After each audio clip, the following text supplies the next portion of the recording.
Okay, let's keep moving forward with solar cells. So at this point, we haven't yet showed you how you can use the device as a solar cell. And so if you thought you understood what you needed to understand, you're not there yet actually. And so we'll look at 3 cases and we'll figure out which one is the most useful. So let's look at the first case of these 3 cases, case 1 of 3, where the diode is shorted. And so I basically have just electrically shorted the diode with a wire. Okay? Now I know for this how to predict I. It's pretty easy. I know that my voltage on the diode is 0, right? Because if I short this with the wire, there could be no voltage drop.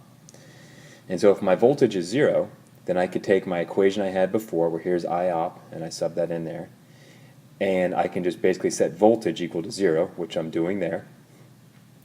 I'll end up with I naught, which is much less than I op, and I will just get minus I op.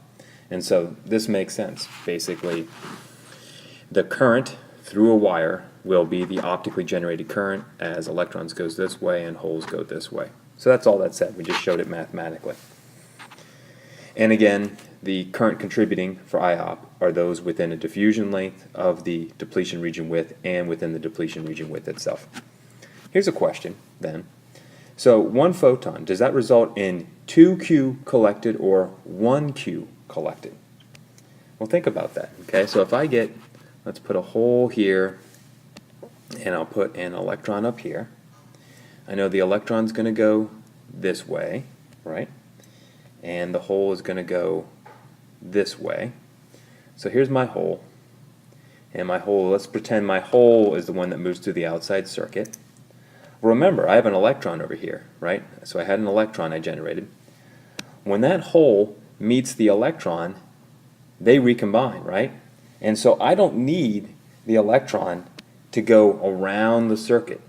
So the whole point here is I only need one charge, 1Q, to go through the circuit to basically give me current flow that takes care of both the electron and both the hole that are generated. So 1 photon generates 1 electron and 1 hole. They're separated, but from a circuit standpoint, it only gives me Q of 1. That's important. So here's my, again, my hole could go around here. If I had an electron that's generated, they recombine. Then, as far as I'm concerned, to an external circuit, only 1 charge went through it. Or you could look at it this way, say let's have the electron go through to go to this side, recombine with the hole that was generated. Again, external in the circuit, they only see 1 charge go through. So again, 1 photon, 1 charge collected. Okay, and that's summarized there. Again, which way is the current flow in the top wire for this case? Again, positive charge this way, negative this way, current flow in the opposite direction for a PN junction. Here's a question. What doping levels would give you maximum current if light hit the whole diode? So how would you optimize this? Well, you can look at this equation here, and we would clearly like to have W large and Ln and LP large. Well, if you want a large W, go to low doping levels, right? Larger depletion width when you have low doping levels. Furthermore, if I want to have long diffusion lengths, remember diffusion lengths, Ln and LP, are how far something goes before it recombines. Well, when you increase doping levels, carriers don't go as far before they recombine because it's easier to find each other because the carrier concentrations are higher. So I want lower doping levels as predicted by these equations, and we practically understand that. Lower doping levels give us longer diffusion lengths and will give us more collection distance beyond the depletion region width for optically generated carriers. Okay, let's go to our second case here. So we attach this wire, I come with scissors and I cut the wire. So this is an open circuit. What will happen? Well, obviously, with an open circuit, I can get no current through it, right? Because the wire's been cut. And so I can take the same equation I had before, I will set it equal to 0 for the total current. Here's the rest of the equation. And then what I can do is I can solve for the voltage in the circuit, solve for something called VOC. So I called this VOC up here for open circuit voltage. Solving for voltage by doing the natural log of the other terms, you get the following. Okay? Natural log is unitless. This is thermal voltage, get units of volts. Basically what this says is that as you increase your optically generated current, the voltage goes up, right? But it only goes up with the natural log function, meaning that it goes up to some point and then it starts to not go up as strongly. And that's because the open circuit voltage will always be less than the contact potential. Why is that? Well, if you look at this here, the open circuit voltage, again, is holes showing up on the P side and electrons on the N side. So if I'm building up voltage here like this, because my holes were generated, so here's my holes, they go this way, here's my electrons, they go this way, and I get more and more positive voltage. Well, if you look at that, that will eventually at some point forward bias the p-n junction. So if the open circuit voltage gets greater than the contact potential, this voltage just disappears. So what happens is as follows. You basically put on your optically generated current, it starts to build up voltage, but the voltage stops at some point because eventually you start to forward bias the p-n junction and it can no longer hold the voltage. And so as a result, there's a balance between the optically generated voltage and the forward biasing of the p-n junction that gives you this value VOC, which is the balance of those two, which we can calculate for a given optical generation. And of course I can expand all the terms for these as follows, and I have the full equation to tell me what the open circuit voltage would be for a p-n junction for a certain amount of optical illumination. Now, this is referred to as the photovoltaic effect. So if you took a p-n junction, you shine light on it, you would be able to measure this voltage appearing on it, VOC, and that's hence why it's called the photovoltaic effect. So this is great. We've gone through two cases, but this isn't useful. What's missing? This isn't useful. This really isn't useful because I can't do anything with it. So think, if we want to generate power, how would we use it? Well, if we're going to do power, you have to basically have an external load. You're either charging a battery, which is the load, you're driving a motor, maybe, which is the load, but the whole point is you've got to have an external load of some sort. And so we add a load which allows our current to be put into something useful. Imagine this load or resistance is just a light bulb, so maybe this would, here's our solar cells on the roof, and here's a light bulb which is generating light inside in our home, for example. And as soon as you put this load on here, our diode characteristic automatically gets stuck here in quadrant 4. So here's the original diode characteristic, which goes from 3 to 1. But the solution we have, as soon as we put this, we are limited to quadrant 4. Well, how is that? Well, first off, we know that the optically generated current is in the opposite direction for a p-n junction. So we know that we're down here for current. We're either in 3 or 4. And we also know that as this current goes across this resistor, current in this direction puts positive voltage on this side, negative on this. Well, positive voltage, that's positive voltage across a p-n junction. So that means I'm over here, right? And so if I'm negative current down here and positive voltage, that puts me in quadrant 4. Okay? And so my IV curve has shifted. It was here first. It's shifted to here.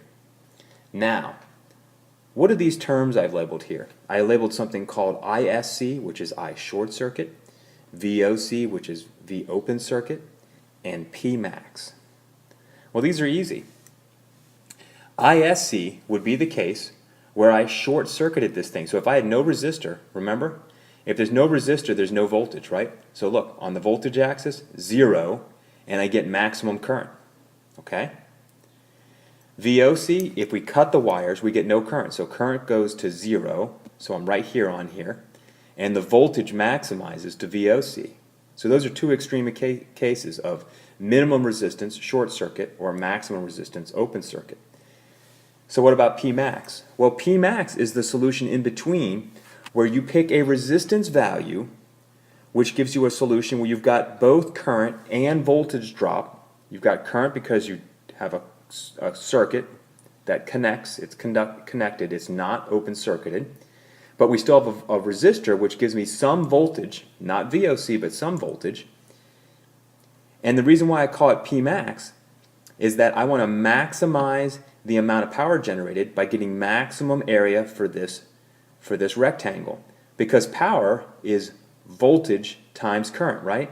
And so the power generated is the area of this triangle. Okay? We'll see a little bit more about that on the next slide. Now, be careful, P max, you're like, oh, it's negative because it's down here. That's only with respect to the diode, right? So a resistor doesn't care which way current flows through it, you're always dissipating power, okay? And so the reason why it's down here, it's not negative power, it's just a quadrant with respect to the diode, but a resistor doesn't care about polarity or current direction across it. It's going to dissipate power no matter what. So, a key point is that you have to set the load resistance for max power, okay? If you short circuit, it's not going to work well. If you open circuit, it's not going to work, and you can see that here. So here's the case we showed before. We get the right resistance so that we get a level of voltage and current right here, and we can calculate the power by the area of this rectangle here, which is voltage times current.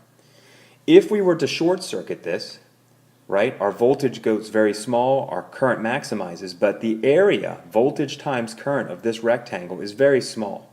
So this would be a poor design. Furthermore, if you had a really large resistance, okay, then my current's very small, my voltage is large, but my product of voltage times current is a very small area rectangle as well. This is also a poor design, not giving you much power transfer to your load. And so we can see this here graphically. We'll plot power versus voltage across the diode. And so how I can solve for that is I'll basically take my IOP equation, I'll substitute it into my equation, which is diode equation in IOP. I'll put that in there. And then I'll basically say, well, power is just current times voltage across the load, right? And so I'll look at voltage across the load multiplied by this equation. I'll put all the terms in here, and here's what I have, and this is why this curve looks like this, okay? So to start, when you're way down with low voltage, okay, the diode with low voltage, this term here is basically, it's like e to the 0. For low voltage, it's e to 0, so I got 1 minus 1, which is 0, so this whole term goes away. And so for low voltages, I only have IOP times VL. So this is, if this is plotted versus V, then I have a linear relationship. So as the voltage across the diode, which is the same as the voltage across the load, goes up, it goes up linear, IOP times the voltage, just this term here, this term dropped out. Eventually I hit Pmax, which is the case where I get maximum area from my rectangle. Then it starts to fall off again. Well, why does it fall off? Well, it falls off because at some point the voltage becomes large enough that this becomes greater than 1 substantially. This term starts to dominate, and this is positive and in the opposite direction of the optically generated current, because the optical generated current was in the direction of a reverse bias diode. This is for forward bias diode, and it basically cancels out this current here. So this becomes large enough to cancel this out, so then the power drops off, and you get V open circuit here, which is also not a good design as well. So, how could we use this equation and solve for Pmax? Well, it's pretty easy. Here's a hint. Look at the slope here. If we basically took the derivative of power versus voltage, this curve, and we found where the derivative equals 0, which is the only point in this curve where the slope goes to 0, we could then solve for the maximum power. So we'll do that here on this slide. So I'm going to start here with my equation, which is for power, which is current times voltage.